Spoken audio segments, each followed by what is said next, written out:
छत्रपती शिवाजी महाराज की जय। जय जिजाऊ। जय शिवराय। छत्रपती शिवाजी महाराज की जय। अहिल्यानगर येथील महाराष्ट्र औद्योगिक विकास महामंडळ MIDC कार्यालयावर गंभीर आरोप करण्यात आले आहेत। संभाजी ब्रिगेडचे जिल्हाध्यक्ष राजेश गणपत परकाल यांनी पत्रकार परिषदेत दावा केला की MIDCच्या BNB सुमारे 5.5 चौरस मीटर क्षेत्रफळाच्या भूखंडाचे वाटप संगनमताने केवळ 51 जणांना करण्यात आले असून या संपूर्ण प्रक्रियेत मोठ्या प्रमाणावर अनियमितता झाल्याचा संशय आहे। या प्रकरणाची सखोल चौकशी करण्यात यावी तसेच या वाटपात सहभागी असलेल्या सर्व संबंधित अधिकारी व कर्मचाऱ्यांवर कठोर कारवाई करण्यात यावी अशी मागणी त्यांनी MIDCचे मुख्य कार्यकारी अधिकारी मुंबई यांच्याकडे लेखी निवेदनाद्वारे केली आहे।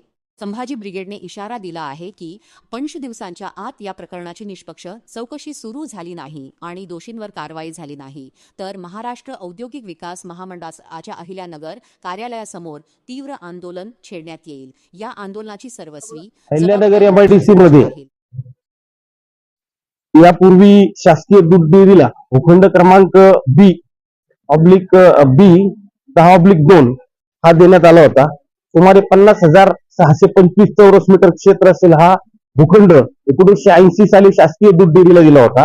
शासकीय दूध डेअरीनं त्या ठिकाणी सार्वजनिक बांधकाम विभागाकडनं बांधकाम करून घेतलं। सार्वजनिक बांधकाम विभाग हे तांत्रिक प्रशासकीय मंजुरी घेतल्याशिवाय बांधकाम करत नसतं, त्यामुळे तशी मंजुरी घेऊन ते बांधकाम कंप्लीट करून त्यांनी शासकीय दूध डेअरीला जेव्हा ते बांधकाम हस्तांतरित केलं तेव्हा मात्र त्या ठिकाणी त्याचा ते पूर्णत्वाचा दाखला घ्यायला हवा होता, तो घेण्यात आला नाही असं उपलब्ध कागदपत्रावरून दिसून येतं।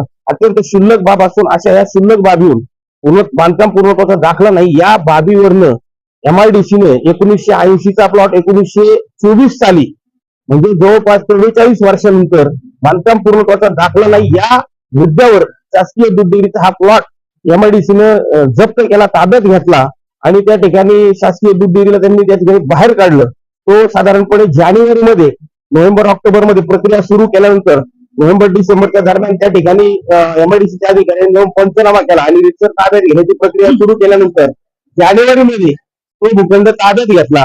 भूखंड ताब्यात घेतल्याच्या नंतर त्या 50,625 चौरस मीटर भूखंडाचं त्यांनी त्या ठिकाणी काही या MIDCतील काही उद्योजकांशी संगनमत ह्या अधिकाऱ्यांनी केलं आणि संगनमत करून या अधिकाऱ्यांनी त्या ठिकाणी त्या भूखंडाचं वाटपही करून टाकलं आणि त्यानुसार MIDCची प्लॉट मागणी अर्जासाठीची जी साईट आहे ती कायम बंद असते, मात्र रात्री अपरात्री 11-11:30च्या दरम्यान ही साईट चालू करून या मंडळींनी त्या 15 लोकांचे अर्ज भरून घेतले, त्यांच्याशी संगनमत केलं, त्या 15 लोकांचे अर्ज भरून घेतले आणि त्या 15 लोकांना त्या भूखंडाचं उपविभाजन करून वाटायचं ठरवलं।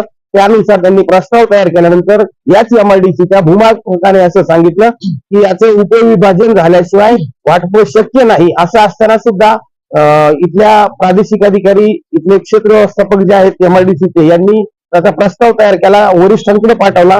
वरिष्ठांच्याही काही नगररचना त्यांच्या मंजुऱ्या नसताना सुद्धा यांनी या ठिकाणी 15 मार्चला या लोकांना नियमबाह्यपणा केला, MRNTP ऍक्टच्या ठिकाणी भंग केला। हे सगळं करण्यापाठी माझं कुठंतरी संगनमत करून या ठिकाणी काही भ्रष्ट कारभार करण्यात आलेला आहे असं संभाजी ब्रिगेडचं स्पष्ट मत आहे। आणि या पद्धतीनं वाटप करत असताना MIDCनं फर्स्ट कम फर्स्ट या पद्धतीनं म्हणजे जो प्रथम येईल त्याला प्राधान्य या तत्वाचाही या ठिकाणी त्यांनी नगरच्या अधिकाऱ्यांनी पायदळीत उडवला आणि 2020 पासून उद्योग विस्तारासाठी काही लोकांनी जवळपास काहीतरी 5 अर्ज आहेत त्यांनी मागणी केली भूखंडाची, त्यांना न देता 15 लोकांना अवघ्या 46 दिवसात त्यांनी वाटप करून टाकलं। वाटप केल्याच्या नंतर त्या भूखंडावर झाडांची मोजदाद करून त्या ठिकाणी झाडं तोडण्यात त्यांनी ठरवलं। यासाठी वन विभागाच्या अधिकाऱ्यांना त्यांनी हाताशी धरलं आणि त्यांनी अवघ्या 245 झाडांचा पंचनामा केला की या भूखंडावर 245 झाडं आहेत जे तोडावी लागतील आणि त्यांचं वय त्यांनी साधारणपणे 8-10 वर्षाचे 12 वर्षाचे हे झाडं दाखवले। जवळपास आम्ही त्या ठिकाणी प्रत्यक्ष पाहणी केली असता 1000पेक्षा जास्त झाडं आहेत त्या ठिकाणी, जवळपास 30, 25, 30, 35 वर्षाची झाडं आहेत, मोठी मोठी खोडं आहेत। असं असताना सुद्धा वय कमी दाखवणं, त्याचबरोबर त्या ठिकाणी साग आणि चंदनासारखी मौल्यवान झाडं सुद्धा आहेत की ज्याचं शूटिंग आम्ही केलेलं आहे, ज्याचे फोटोग्राफ्स आमच्याकडे, ज्याचे पुरावे आमच्याकडे। हे सगळं केल्यानंतर हे झाडं तोडण्याचा त्या ठिकाणी त्यांनी परवानगी दिली।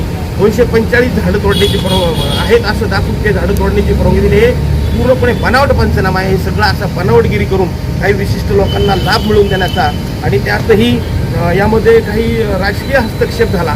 मुळात औद्योगिक क्षेत्रामध्ये राजकीय हस्तक्षेप नको आहे, या लोकांनी या ठिकाणी तो राजकीय हस्तक्षेप पण करून घेतला आणि त्या माध्यमातून हा जो काही अपारदर्शकपणे झालेला कारभार आहे या विरोधात संभाजी ब्रिगेडने या ठिकाणी दंड थोपटलेले आहेत. आम्ही या ठिकाणी क्षेत्र व्यवस्थापक तथा प्रादेशिक अधिकारी या सर्वांनाही भेटलो, त्यांना सविस्तर सांगितलं. मुख्य कार्यकारी अधिकारी MIDCचे आहेत त्यांनाही आम्ही सविस्तर निवेदन दिलेलं आहे आणि त्यांनाही सांगितलं की या ठिकाणी आपण हे तत्काळ ते भूखंडाचं वाटप रद्द करा, नव्यानं पारदर्शक पद्धतीनं करा, आमचा विरोध नाही. त्याचबरोबर हे करत असताना त्या ठिकाणी जे झाडं आहे जे झाडं तोडण्याची परवानगी दिली तर त्या बाबतीत आम्ही यांना स्पष्टपणे सांगितलं की येत्या 2 दिवसामध्ये आपण त्या ठिकाणी जाऊन समक्ष पंचनामा करा, प्रत्यक्ष आहेत जागेवर झाडं किती याचा पंचनामा करून त्यानुसारच पुढील कारवाई करा. अन्यथा जर त्या ठिकाणी कामकाज चालू झालं तर 7 दिवसानंतर संभाजी ब्रिगेड MIDCमध्ये खळखटाक केल्याशिवाय राहणार नाही. आरोपांमुळे अहिल्यानगरातील औद्योगिक भूखंड वाटप प्रक्रियेच्या पारदर्शकतेवर प्रश्नचिन्ह निर्माण झाले असून प्रशासन याबाबत काय भूमिका घेते याकडे सर्वांचे लक्ष लागले आहे. ही घडामोड पुढे कोणते वळण घेते यावर आम्ही लक्ष ठेवून आहोत. तशाच महत्त्वाच्या आणि विश्वासार्ह बातम्यांसाठी आमच्या सोबत रहा.